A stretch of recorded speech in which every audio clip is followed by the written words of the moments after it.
Welcome back, everybody, to Dice and Consequences, our Incarnate campaign. Here on Dice and Consequences, I am Jake Geedy, your humble dungeon master, and joined around the table with me, I just hit my my pop filter. Anyway, moving around the table, we've got Seth Baldwin. Kiaru. We got Kirsty Hamilton. Asuna. We got Austin Woodyard. Usan. And then, of course, bringing up the rear, we got the scumbag of justice, Chris. Limfu. There we go. All right. I'm sorry, man. I had to put that in. That has been one of my favorite things of the whole just everything that's come with this. That has been just a delight for me. So, anyway, so welcome back to Dice and Consequences. This is our Incarnate campaign. This is, I believe, session 2 on the books here. I'm gonna go ahead and do a Actually, I'm not going to do the recap. I'm going to make you guys go ahead and do the recap. I'll fill in the gaps as we go. So we just had, the last episode we had before here was our intro, so we hope you guys enjoyed those and kind of got an idea of who the characters are and kind of an idea of what the setting is that we're going with. So we're going to go ahead and get some D20 rolls there for me, everybody. So we got a 5, a 2... So far, the number to beat is 5 from Kiaru. A 1. There's a 13 and a nat 1. All right, so with that nat 1, Mav, you're up. No, I'm joking. Actually, it's Chris. Chris, highest number gets the honors to do this one today. It's a privilege. So, Lim Fu, go ahead and give us a quick recap of what you can remember from our last session here on in the beautiful land of Valen. Well, from my point of the recap, I just got off a boat after I kind of snuck aboard, got thrown off, almost froze to death, and I got to watch a small family fight. Okay, that's fair. Anybody want to add from their character's perspective there? How about we go down from highest to lowest here? So let's go with Kiaru. How was yours last session? Oh gosh, it was a bad day for Kiaru. More like Asuna. Well, we were walking together, and all of a sudden this crazy guy just runs up. Apparently stocky, not long. He's not lanky. He's not like out there. Apparently he's not lanky. He's actually short. There must have been some 5'2", weird like horizon distortion or something. I don't know. But anyways.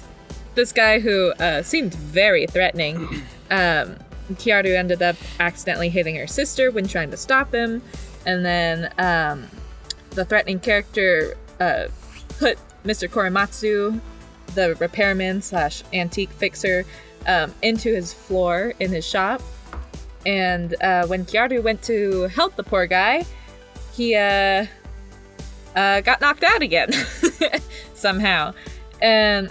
Anyways, so then... No, not somehow. Somehow. You launched a block. You accidentally froze the ice and launched it into his face. Monster. You know.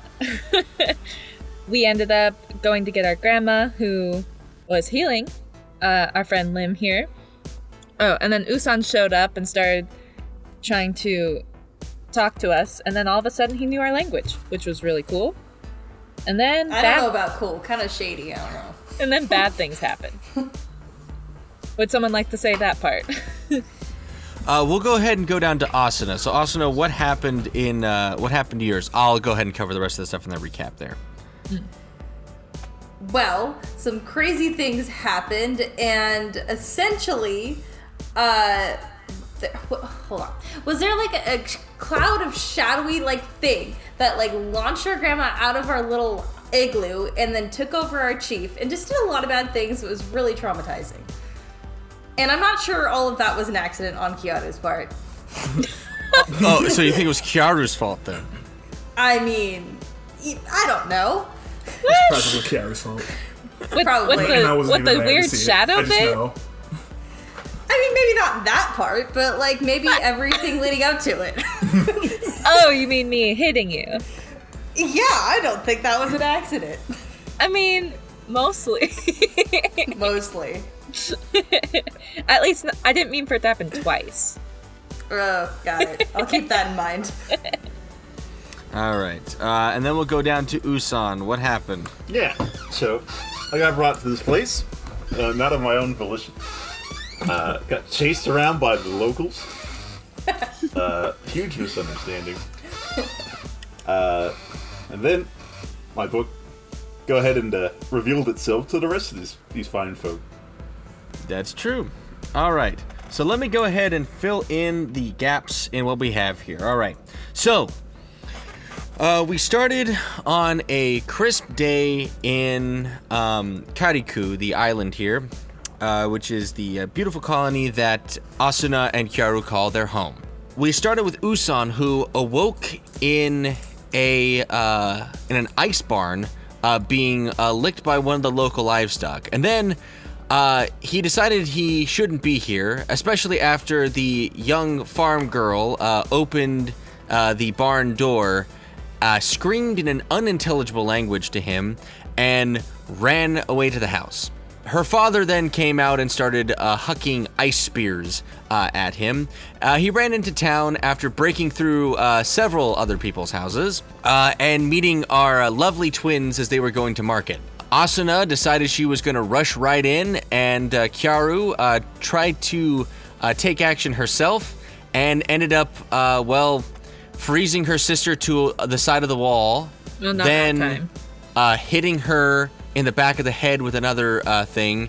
Asuna also just couldn't, for the life of her, do much of anything. Mr. Korematsu, unfortunately, got planted into the floor of his shop and was taken to get healed. Usan faded away into the shadows, and Asuna and Kyaru were unable to find him. Meanwhile, Lim Fu awoke with some battered injuries in the very bowels of an EarthClan ship. He came up top, met some, of course, wonderful high seas sailors that threw him overboard after extorting him for money. The port authority then shut the boat down. He collapsed and woke up here in the healing igloo. Now, fast forwarding past a little bit more of the inconsequential stuff.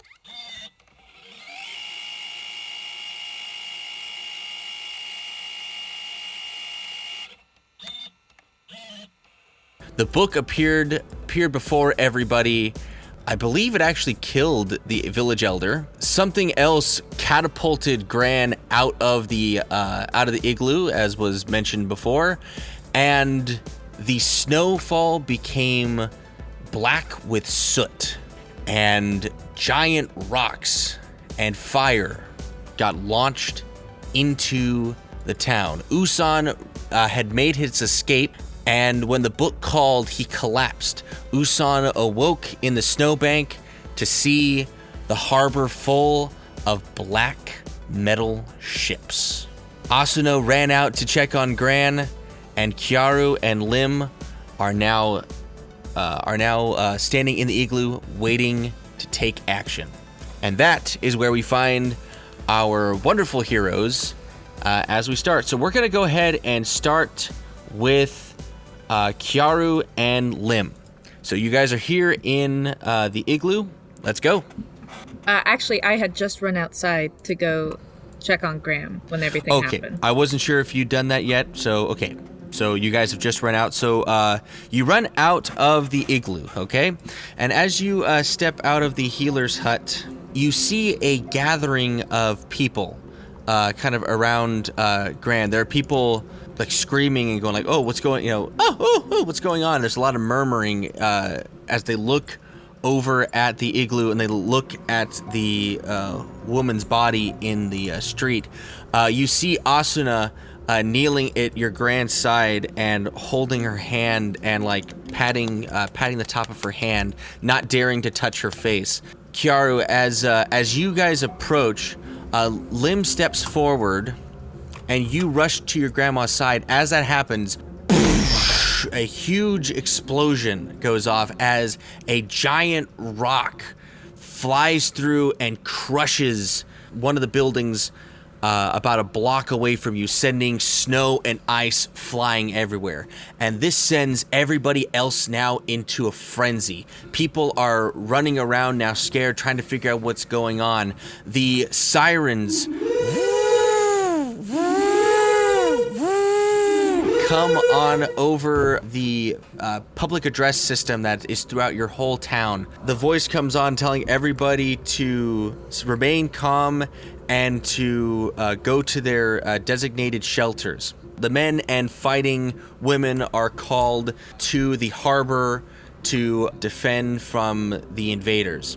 There are women and children and animals rushing all about, and suddenly what was a mostly peaceful day has suddenly become your worst nightmare. What do you do? First thing, we need to get Gran to a safe place where we can assess what's going on with her. We know where the designated shelters are, correct? Yes, you do know where the designated shelters are. Okay, is her medical hut one of them? Yes, her medical hut is one of the designated shelters. Okay, I'm gonna get people to help me drag her inside so that we can check on her and see what's going on. Okay, you call and you try to flag people down, but as you do, another explosion goes off. This one hot with fire, hits one of the buildings off to the side and melts. You hear it hit and contact with people, and you hear people scream within as the building collapses, the ice melts, and the fire begins to spread to the other buildings. Asuna is holding Gran, and how do you feel right now holding your grandmother? Almost numb. I can't believe it. I'm just shocked. I don't know what's going on. I'm just completely overwhelmed. Okay. I try to call out to my sister. Let's try to do it ourselves. Yeah. Asuna, let's drag Gran into the hut. Usa. We need to go. Go where? Find a vessel or something. Gather as many people as we can as we flee here. We have to tend to Gran. We need to go somewhere safe so that we could get her out of the situation and check on her. It's not safe here, though. We need to go. Is there a way a little bit away from the explosions that we can go? As far as you know, these things are just getting launched willy-nilly into the town. But Gran's hut hasn't been hit yet. Perhaps we have some time for now, but invaders will be arriving shortly. It is merely a barrage they use to open up their foe. Well, let's drag her inside really quickly and assess her injuries, and then we can make like a sleigh or something to take her with us if she can't get up. Usan rolls his eyes, and they'll assist you in grabbing the woman and hauling her into the hut. And what is Lim doing during all of this? You know, should probably get out of this bathtub right now.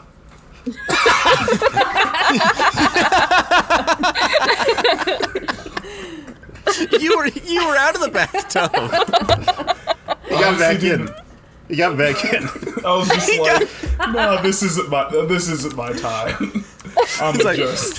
It's like you know the nice old woman told me to just stay in the tub. So I want to go and just get back in there and just kind of time. But nah, so I'm just gonna go over. Even though I can't understand what they're saying, I kind of get the idea of what they're trying to do. So I'm just gonna help them take their grandma back inside and see what I can do. Nobody look at the chieftain. Just. Oh my god. So as you guys walk in, the chieftain's body actually has sunken and has kind of shriveled up. It looks like it's almost mummified. His, once well-fitting, smock and parka and everything don't seem to fit very well. I throw a cloth over it all. Okay, you successfully throw a cloth over it. That sounds really bad and awful. I mean, I wouldn't want to look at that either, so that's fair. Okay, we need to assess Gran. Okay, so go ahead and give me, I guess you can give me a medicine check, or you can use some lacing, or whatever you want to do here. We'll start with the medicine check. Let me look at my forms that I have. I have healing waters, too, that I can throw out there. Yeah. Which does 10 points of healing. Mm-hmm. Okay. Oh, you do that to her right now. Oh, sure. I just you clicked it, so that's why I was. Oh, did I? We're using Roll20, so stuff comes up to me weird. Yeah. So it's a 10 for the medicine check, and then I clicked on the healing water, so it's 10 healing. But I was gonna see what happened with the medicine check first. Okay. So with the medicine check, is anybody helping? Is anybody gonna help? I'll help her. I'm just watching the door. Okay, so Asuna and Kiara do it, so we're going to go ahead and give you that help with the 19 there. Okay. So that's a 19. Gran is very, very injured. Okay. Very hurt. Yes, I applied those 10 hit points. Yes. There's like some nasty bruises from what you would assume is probably some kind of internal bleeding. And as you place the healing waters on her, the bruises begin to fade, but they don't disappear completely.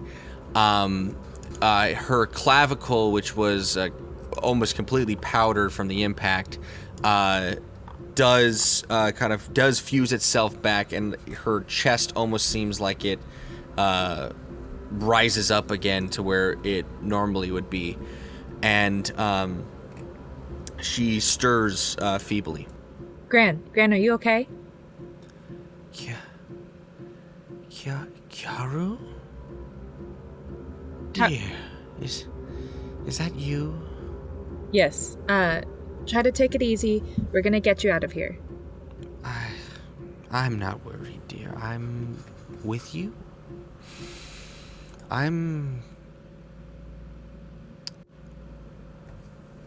And she just goes silent. Gran? Is she still breathing? What was Gran? that? Is she still breathing?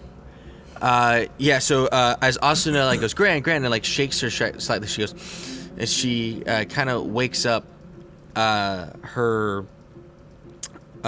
she keeps kind of wetting her mouth a little bit as if it's really dry, as if, and there's an unnatural red on the inside of her lips. Oh, no. I try to find some drinking water in the hut. Okay, so Asuna you rush over to the medicine cabinet, and opening everything up, you rifle through, and you do find some, polar drinking water that's normally used for like minor cuts and things like that, like minor abrasions, but it's definitely potable. And you bring it over to her and administer it. She takes it, but so it hits her mouth, and she kind of splutters a bit, but tries to drink it, realizes what you're trying to do, and she drinks it a little bit, but not much of it goes down her throat. A lot of it just kind of spills out the side of her mouth. She can't quite keep her mouth taut enough to really drink it in, and it looks like her left arm isn't working quite right. Does she seem stable enough for us to move her on like a sled? No. Okay. Kiara, you have to be able to do something. Something more. I can't do anything. Can I check her arm? Yes. Do you want me to roll something? No, I'll go and go off the thing. So, you roll up, you check her arm, and it is completely free of her shoulder. Her shoulder is completely separated. Okay. I'm gonna have to put her shoulder back in. Okay. I've seen this before. Oh, God. So, I asked my sister to help me brace her while I get the arm in the right angle. Okay. Okay. Go ahead and give me a medicine check. Oh, you bastard. I was like, please. Me too. Better get a strength check in while you're at it. Oh, God. It's not great. An 8. An 8. Okay, so you... Or if someone wants to help. I mean, I'm kind of already helping. Okay. 10. So 10. Okay.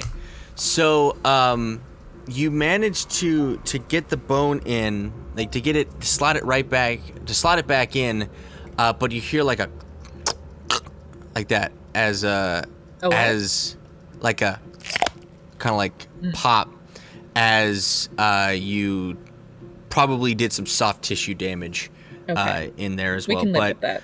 It is set. It was extraordinarily painful, but she doesn't make a sound.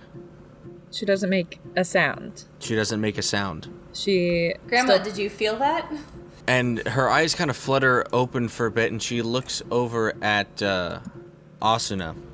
She smiles and gently reaches her hand up and goes, "Oh, you look like Volaire," and kind of touches your face feebly and lets it drop down a little bit. But then she goes, she looks over and she goes,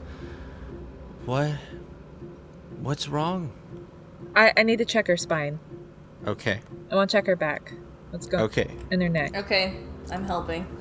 So checking her spine, you don't feel that anything is wrong. I mean, she's got a little bit of the stuff that somebody of her age would normally have, but miraculously her spine is actually pretty well intact. Her neck, upon feeling it doesn't feel like anything is out of place, but it does feel inflamed. Her moving down towards her hip, it feels like her pelvis is kind of split in half. Oh no. Oh god. Oof. Is that where the bleeding's coming from? The bleeding is coming from her abdomen, the lower part. Yeah, pretty close to her pelvis. I would say just below her stomach, near her intestines. What about her head? Her head, she's definitely got a concussion. To the severity, you're not quite sure. She is, however, starting to, see your mother and see other people there, so that might not be a good sign. Right. She does have a gash over her right eyebrow. It's not bleeding that much. It looks like it's about a day or two old, due to the healing waters that Kiaru used. Can I do another healing waters focus around her pelvis and her abdominal arteries? Yes, you can. Okay. As long as you got the key points and stuff. I do. 7. Okay, 7. Okay.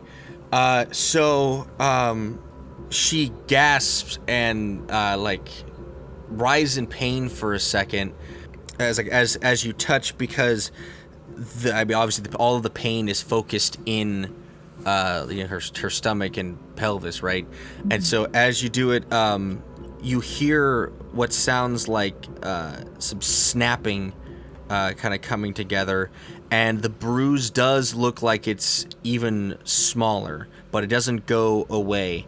It is a deep purple, but it is now mostly focused above, actually near her side towards her left kidney. Okay. Is she starting to come back to it?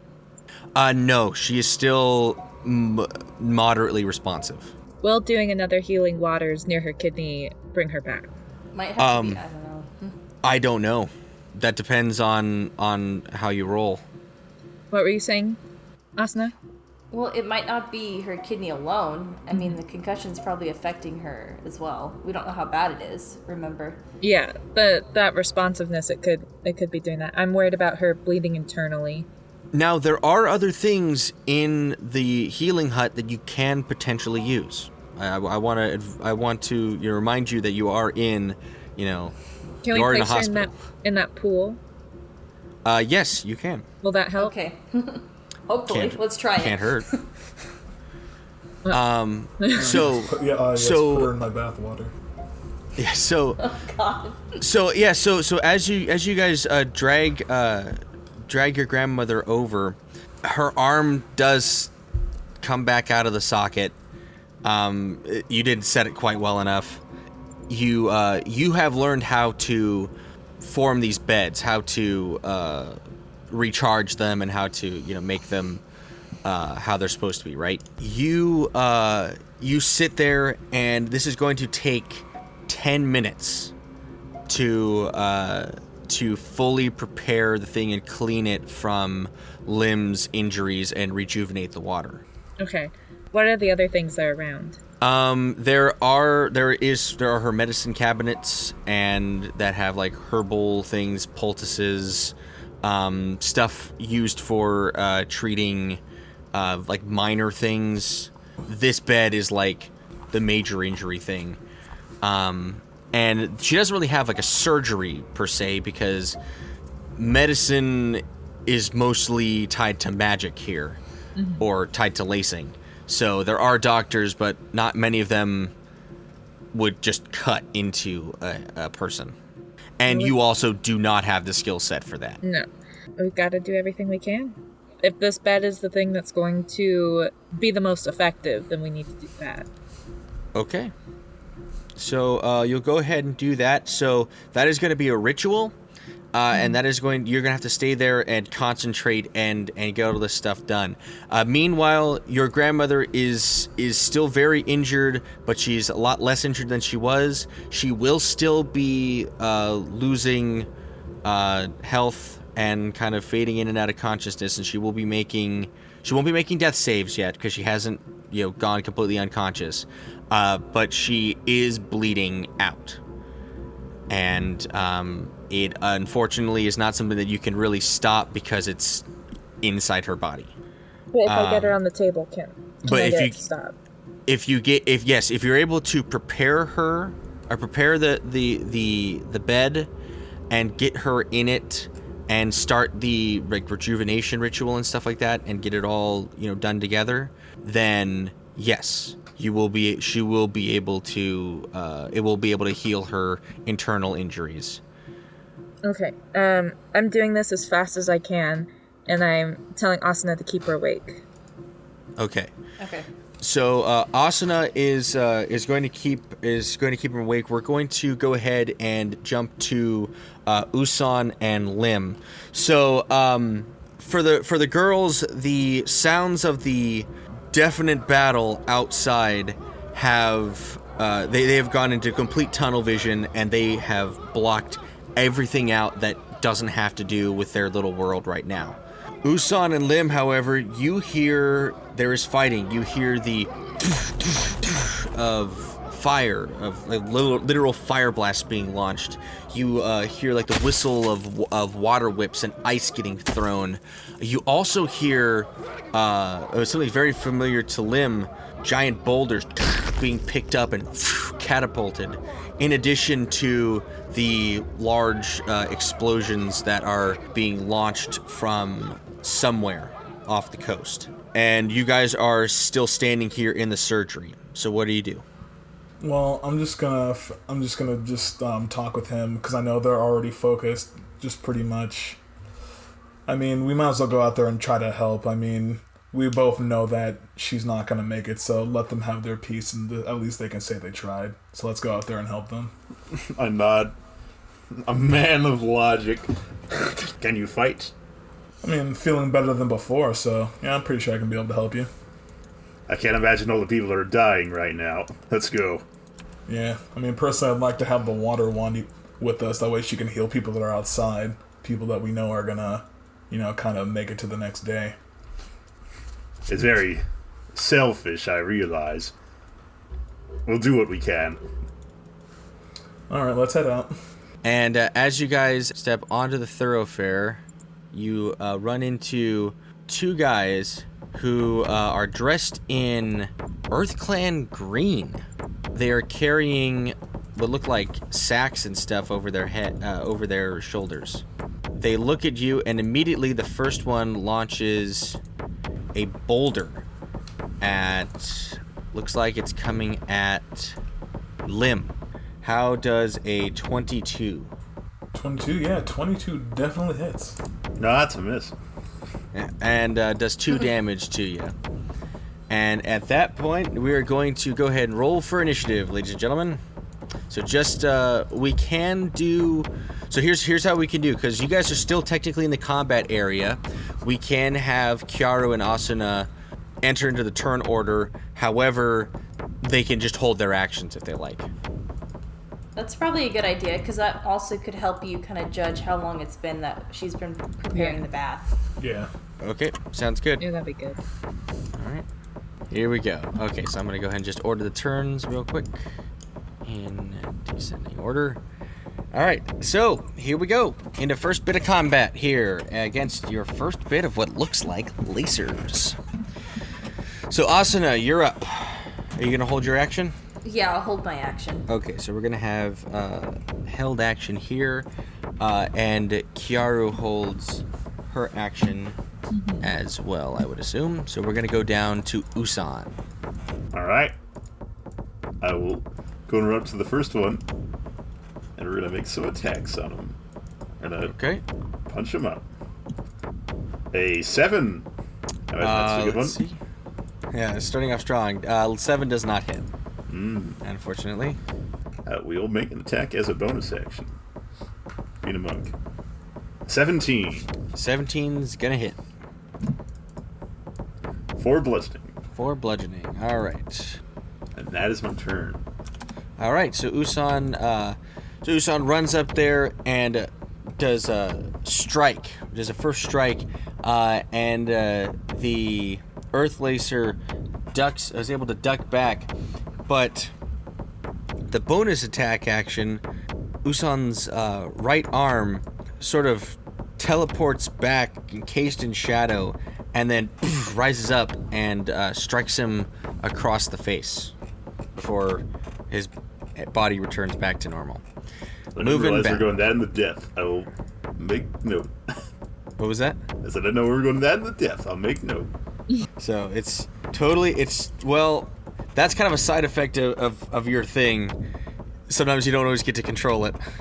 Okay, so we're going down to the first lacer here, and he is going to go ahead and pick up a rock. And actually, no, he's gonna do something else. We're gonna get our first little bit of key here, guys. And I believe this is it. We're gonna use Grasping Earth. So next time an Earth Lacer hits them, Earth latches onto the creature's feet and solidifies, holding them in the ground. The target must succeed on a strength saving throw or be restrained by the Earth until the form ends. If the target succeeds, they destroy the Earth and break free. While restrained by this form, the target takes 1d6 bludgeoning damage at the start of each of its turns. A creature that is restrained by your stone or one that can touch the creature can use its action to make a strength check to help free them. So basically what that means is your buddy can help you break out of it if you're latched into it. Got it? So they do that, and now you don't have to make any kind of save just yet because it hasn't procced yet. They are going to do an elemental attack, which will proc it if they hit you. And let's see, elemental strike. How is a 6? 6 does not hit. Okay. How's a 16? That hits. Okay, 16 hits. Okay, so he's going to do 1 bludgeoning damage to you. A whole heck of a lot of damage to you right there. Ow, ouch, my bones.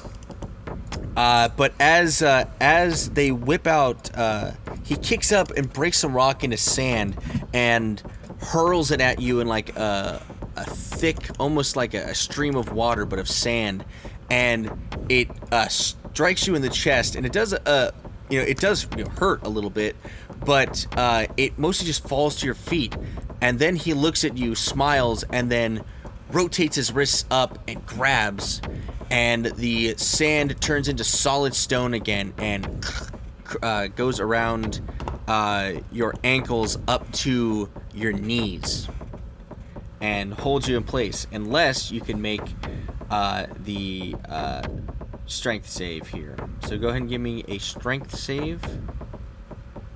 12. Let's see what his key save modifier is here. Ooh, it doesn't their key save is 13. So Lim is one off. Yeah, I know, so close. So you go to break through, and you take one step, you break out of one and step forward, and he redoubles it and pulls back and manages to lock you into place. He then kicks up some pebbles, and they start floating around your head, and they start going boo, boo, boo, boo, and like hitting off of you, potentially doing damage to you. That's just how we're going to explain in combat why you take the additional damage at the end of the turn. The second one when is... I eventually get over there, I'm going to make him eat these. Yeah, the second one is going to now cast another lacing form here. It's going to be called Burst Ring. And boom, let's see what that does. You create a wave of earth that rushes out at all creatures in range. There's a 15-foot cube originating from you. Must make a strength save. On a fail, they will take 2d6 bludgeoning damage and be pushed 10 feet away. Alright, so basically it's like Thunder Wave. It won't affect his allies, so it's going to affect Usan here. So Usan, go ahead and give me a strength save, please. Okay, here, one sec. A 14. 14, that is going to do it. You're going to, that is going to save, and so you're not going to be... and you're rolling a 2d6, so it looks... Yeah, so you're not going to be pushed back. However, you are still going to take half on that. So if we go here and we go d6, 2, and so that is 9 halved to 3. What? I'm sorry, not 9 halved to 3. I did 3 times 3 in my head for some reason. So that's why I was like, wait a minute. 4 damage. I was like, you'll take 4 there. Wow. That was a weird math slip there.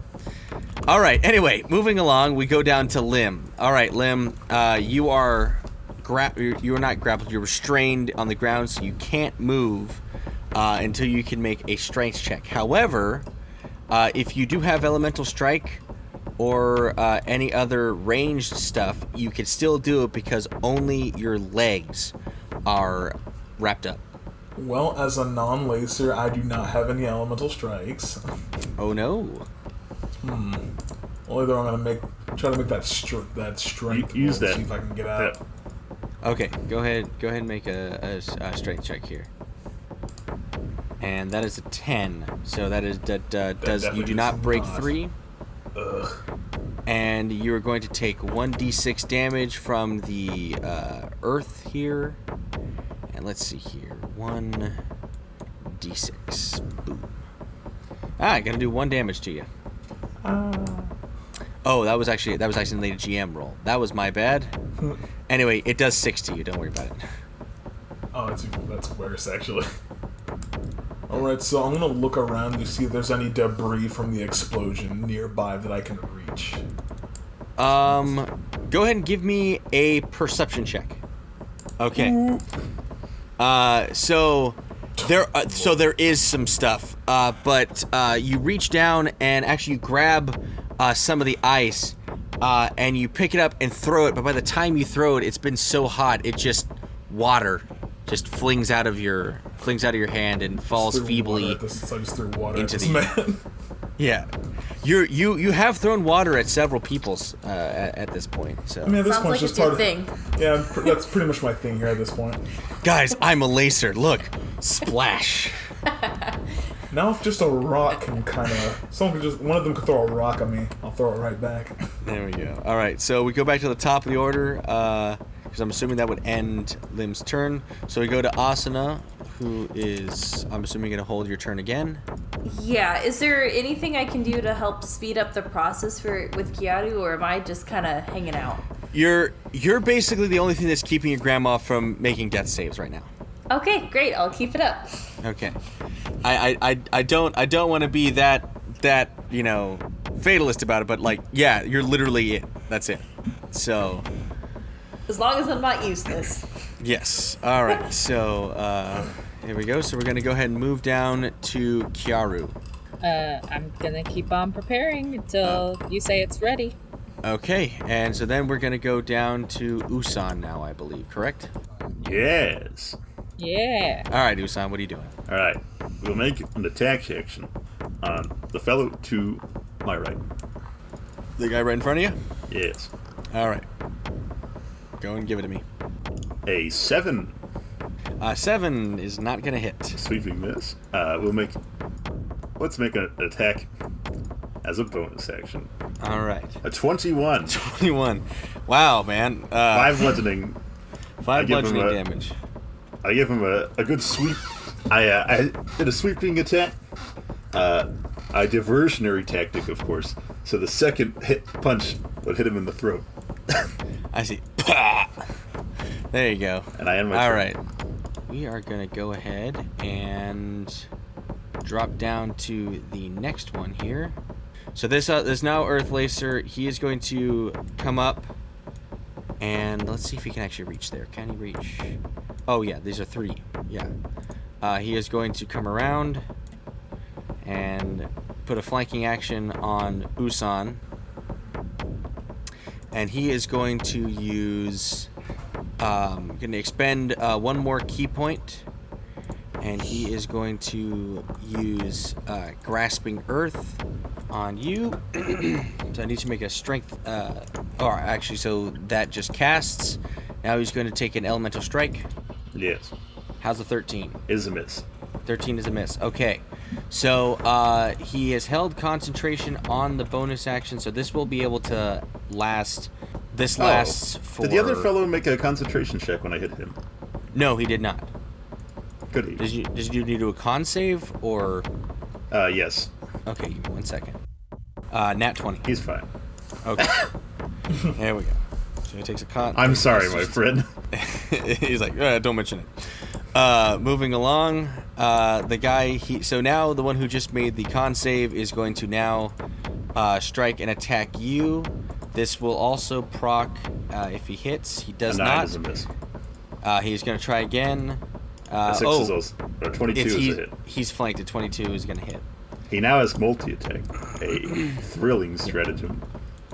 So they have two attacks for their thing from their level, because it goes on the same principle as the monk.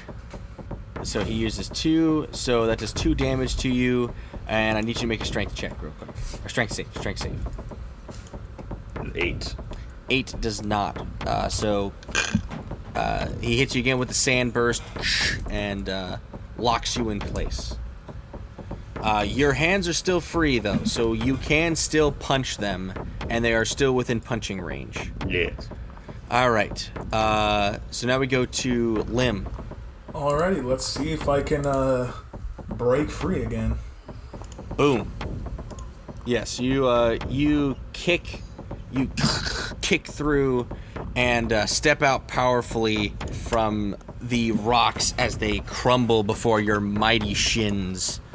And you have half your movement now for the rest of your turn, for the rest of this turn, and you have your full actions. Alrighty, so I'm gonna pick up some of the rocks that broke from around my feet. Okay, you pick up some of the rocks. They're not very big. They're about the size of a cherry. Really, not that huge. All right, that works for me. It's mostly just rubble. Then I am going. Yeah, then I'm just gonna make my movements. So let's see. So each of these squares are what, 3 feet? Yeah. Second one move. My move speed's 30. Second one move like half of that. Yep. Okay. So go ahead and move there. You should be able to control it. Oh. I Hang on a cannot second. control it. Oh, for some reason it didn't do that right for you. Wow, just the wonders of having Roll20. Thanks, There you Roll20. go. You should be able to control it now. Cool.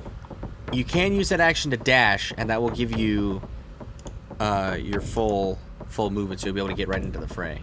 Yeah, that's probably gonna be the plan of action. Great. Flank the flanker. Okay, so now I gotta figure this out. Is he now flanked too? Why not? Well, I guess yeah. Technically he would be if Usan turns around and focuses on that Earthlacer. Yeah. Okay, yeah. So now this Earthlacer right here, between Lim and Usan, is definitely flanked. There we go. So you'll get advantage on those things. Moving along, Asuna and Kiaru hold their actions. Keeping on. And that is now a grand total of 12 seconds has passed. Oh, this is gonna take forever. Yep. Yeah. So, Usan, but just think about that. All this stuff's happened in mere seconds. So, just think of the speed of you guys. No, we're at 18 seconds now. 18 seconds? I thought a turn was 6 seconds a round. Yeah, this is the third round. This is the third round. Oh, okay. Yeah. I thought this was the second round. Okay. Never mind. 2 seconds have passed. 2 seconds have passed. Oh my gosh. All right. So now we go down to Usan. All right. For the fellow that's flanked, I'm going to make attacks on him. Okay. You're going to take 1d6 damage. Oh, I should probably make the strength save first. I understand. Yes. How's a 17? 17 is going to do it. And then how's a 23 on him? 23 is a solid hit. For 4 bludgeoning. And I will spend a key point to go ahead and use a flurry of blows to make 2 more. Okay. A 20 and a 20. There we go. Solid. Not nats, dirty 20s. So dirty. 6. So 6, 6, and 4. Alrighty. Damn. That did a solid amount of damage, and this man is bloodied. Boop. There we go. He is not looking too hot. He, as you strike him, boop, boop, boop. The third blow comes from a third arm that's made purely of shadow, and it comes around and it does a overhand right cross hook, and it just boom plunges him straight down, and he drops his bag and out roll several black orbs with fuses on them, and he staggers back. It's his turn now. Okay, so he's going to use Burst Ring again, which is going to create a 15-foot cube around him. So I need everybody to make a strength saving throw, or take 2d6 and get blown 10 feet away. The other fellow will get pushed as well, right? You'll get pushed into him. But each creature in a 15-foot cube originating from you. Yes, but does Thunderwave affect allies? It does. It does? Okay, then yeah, it'll affect it. Because it's basically just redone Thunderwave. It would also... It's not Thunderwave, it's the other one. It'll also hit Limfu. Yes. So it'll hit Usan and Limfu. He's doing just an AoE, basically. So, oh yeah, that's right. Okay, but so... also hurt his friend. It also hurt his friend. Yes. So there's a 6. That does not save. Lim, I'm going to need you to make a strength save, please. Oh, I did. I got an 11. An 11? Okay, 11 does not save. And let's see what he does on his strength save. What about his buddy? Oh, God. That was a critical fail. So he's going to take full damage and get knocked back 10 feet. So let's just take a look at what 10 feet is here real quick. 3, 6, 9. I really like the 3 feet. It gets better every time. Yeah. So he's gonna. So we're gonna go ahead and round up to 12 then. So that'll be 4 spaces, and honestly, it looks like that's just gonna put Usan actually back in the same spot that he was in front of that guy. Yeah, he's gonna just be next to him, right? Yeah, we literally push him back. Boom, there. And then Lim, go ahead and move back 12. Solid burst, and everyone's gonna take 2d6 damage. How's 7 damage all around? Nothing. That is actually going to bloody his colleague. And let's just say they're gonna have some words afterwards. If they were friends before, they're no longer friends now. Probably not. So now it's the guy right in front of Usan. It's his turn now, that Earth Lacer. And he is going to use Elemental Strike on you, because that's his base one, but it's at disadvantage here. Doesn't matter. Roll 2 22s. How? Damn. Jesus Christ. Is that right? Yeah. Yeah, that is. Oh, okay. All right. And does 5 bludgeoning to you. To whom? To Usan. Very good. So that'll end his turn. Lim, you're up. Alright, first of all, prime target right over here.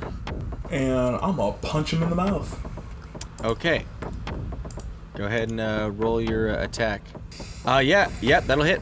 So go ahead and it's gonna do 1d4 damage. So that you strike him, you go boom, boom, give him another cross, and his eye starts to swell. His jaw is like bruised. He is now bleeding from several abrasions on his face.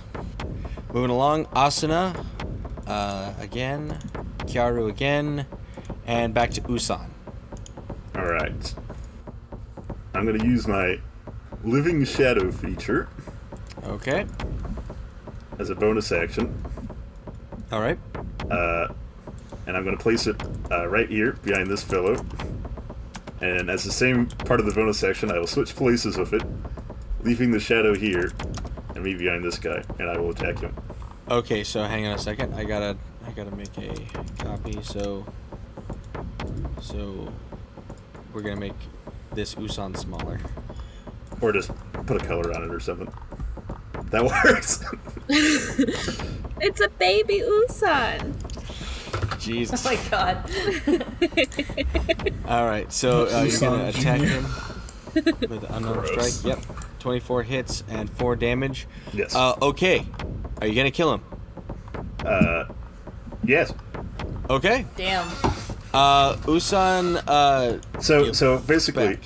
yeah, let your boy Yeah. get his moment here, murdering this guy. Yeah, I'm just going. He So flits over. I'm gonna go ahead, sweep his legs, and then curb stomp him Ooh. as I turn on the other one. All right. Dang, Well, I was gonna use my yeah. bonus action on my last turn, but it's all good. Hold up. And he is good and dead. As you curb stomp him, you hear his neck crunch as it severs, and he gasps for a second and then is no more. And let's see, which one was that? That was him. Okay, and now we go down to this Earth Lacer. Let's see. Now, does he have to? He knows that that's a shadow of you, right? Yes, it doesn't look like a person.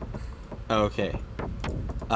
So he decides he just pass through it, and go ahead to you. Okay. Does he take any damage passing through the No, it isn't. shadow? It is simply a shadow. Simply a shadow. Okay. All right. So he's then going to try an elemental strike on you. How's a 9? A 9 is a miss. That's a miss. And that's a 5. Critical failure is also a miss. So, yes. So he, he manages to just completely whiff you. Let's say that the shadow part of the shadow that he passed through kind of blocked his vision for a little bit and obscured him for a second. And now we move down. Lim, you're up. Gonna move around to this guy right here. And then I'm gonna go into a rage.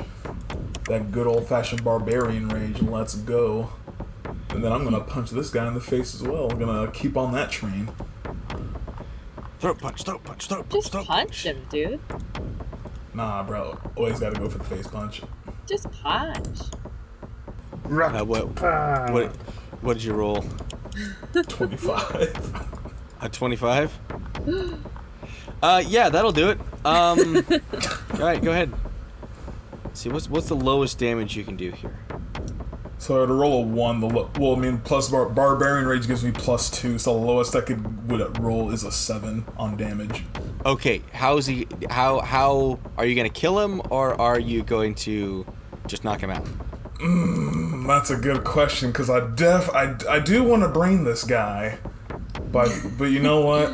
Nah, I'm just gonna punch him in the stomach and knock him out. Okay, so you punch him in the stomach and then follow through with a shot to the jaw, and he collapses unconscious. So I'd have to click on this. It's okay. So that'd be 8. Well, plus the 2, so that'd be 10 damage right there. Yeah. No, he is welly and truly incapacitated. And with that, combat ends, and normal time flows. And just as combat ends, another fireball comes flying in. Hang on a second. That was 5 rounds of combat, so that was 30 seconds. You'll be This is gonna be a while.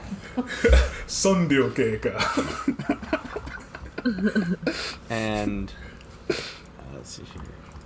Did it do it? Oh, look, a little fireball. Yeah, that's not how it's supposed to be. Oh, that's much bigger. And lies there smoldering. It didn't hit the igloo, and it didn't hit anything around there. So it's usually this would be like a pretty big thing, but it's actually only 18 feet. That is. Yes, because everything's by 3. Okay, fine. We're gonna. You know what? You made fun of the map. You made fun of the map too much. It's getting bigger now. No. That is. All right, there we go. That's how big it is now. Are you sure that building is still standing? Yes. 70. The force it of is. That? It is 70 by 70 feet. I feel a lot large. I feel like a lot larger now, though. Yes, everything just like scaled up large, like just hugely. We've gone full okay. Gigantamax Susan. Exactly. Anyway, we're gonna go back. Is your little shadow buddy hanging around? What was that? Yeah, he's still right here. Like he's just gonna like hang out with you? He dissolves after a minute. Ah. Yes. Well, he's got like 30 more seconds. Psst, he's gone. All right. So combat just ended, and as you guys like finally get through, a giant fireball rains down and hits the open lot area in the cross street. So this street actually goes from here down, and so on. So it just basically lands in the middle of the street, tearing up a bit of the ice road as it goes. So that's what happens there. All right. So there are still people screaming, and you have these 2 people, one dead and one lying unconscious in the snow. They both drop their sacks, and one of them has glass orbs filled with some kind of pebble, it looks like, some kind of like grain in there. And the other one is a solid black metal with both of them having fuses. No, let's just leave that. No, I'm just kidding. I will snatch them up. I'm gonna take a sack and then I love gonna metal take balls. Oh my god. All right. So I'm gonna take a sack and I'm gonna take one of them and just drag one of them across the ground back with me. So you'll have the metal ones are fragmentation grenades, not like M67s or anything like that. Nothing as crazy. M97 grenade launcher. Yes. So, as an action, the character can throw this grenade has to light the fuse. Bonus action to light the fuse. Action to throw it. The character can propel the grenade up to 60 feet away, depending on strength. Depending on strength throw. Each creature within 20 feet of the exploding fragmentation grenade must make a DC 15 saving throw, or take 5d6 piercing damage on a failed save, or half as much on a successful one. Now, if you manage to get some kind of like way to propel it further, you can potentially launch it further. And you have... Wait a minute. And you have 20. These are thrown weapons, right? Yes, these are thrown weapons. Shit, I'll take Yes. these. Since all right, since I am a non-lacer. Wait, hold on. I'm not a laser either, but I am actually a master of thrown weapons. I can throw 4 thrown weapons per attack. Yeah. So you'll get those, and then looks like the ones that Lim picked up are in a glass orb, and they glow. As you shake it slightly, it glows red for a second and then dissipates and goes back to black. You've picked up Phoenix grenades, and what these do is the same action. You can throw that. You have to light the fuse and throw it. Actually, no, these ones don't have a fuse. They're very unstable though. So here's something you have to be careful with these. You can throw the grenade. It has it has to break, and when it breaks, it exudes phoenix fire, which will cause incendiary damage, which will do, which has the potential to burn opponents and leave them burning. And they'll have to do a DC 15 dexterity save, or dexterity check to extinguish the flame, and a DC 15 dexterity saving throw, so they don't take 5d6 fire damage on that. The Phoenix stuff also has, the Phoenix grenades also have another function, but you don't know that yet. Gonna throw those into my handy back sack. Okay, I need you to make a dexterity check, please. I feel like I'm about to get. Oh God. You sling them in, and you hear a crunch. Why did I do it? Why did I jinx myself? And Lim bursts into flames. Oh God. That is 20 times 5 d6 damage. Oh no. I meant throw as Am I like hit a by this euphemism. since I'm standing next to him? Yes, Usan is also hit by this. How much Both is of them. this? Throw as a euphemism. Burst Burst into into an flames. actual throw How much in is there. it? Jesus, but okay. 20 times, so 50 d6 damage. Oh, yeah, I'm dead. Go and roll it. Yeah. Okay. 20 d6. Roll it. God, when I said throw, I didn't mean like actually throw. Jesus. 158 damage to you. We are incinerated. You are Instantly. incinerated.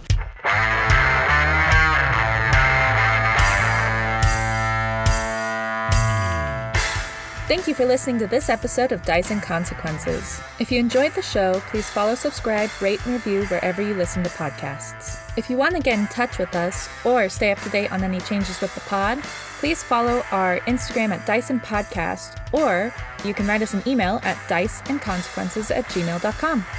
Attribution for the sound effects can be found in the episode description. Theme song and outro is Firestone by Seth Baldwin. How will our heroes get out of this incendiary situation? Stay tuned for this and more content being released every other Friday. And be careful on how you describe things while you're role-playing, because it can become canon quicker than you realize.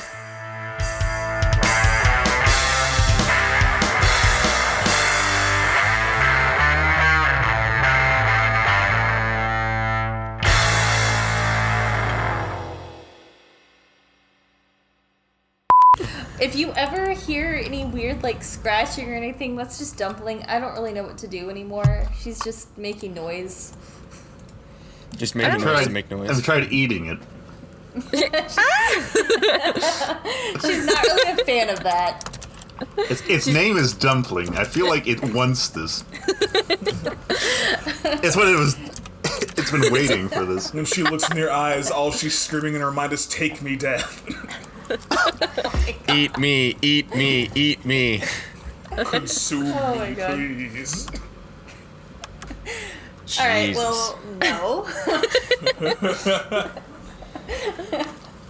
That's a no from me. Give the cat what it wants. It's Slash- a guinea pig. It's a guinea pig. No for me, dog. Wait, they eat those in South America, don't they? It wants Dude, Tell her. guinea pig's not that bad. Okay, shut the fuck up. Anyway, welcome to Dice and Consequences. No. That would be a hell of a way to enter. Eat all hamsters. Everybody talks about cooking my guinea pig since, like, literally I first got her, and I don't understand it. Wait, this is an ongoing thing? Oh my god, every person I tell that I have a guinea pig, they show me pictures of what they look like cooked, they talk about eating her, and everything. Bro, Oh my what? God.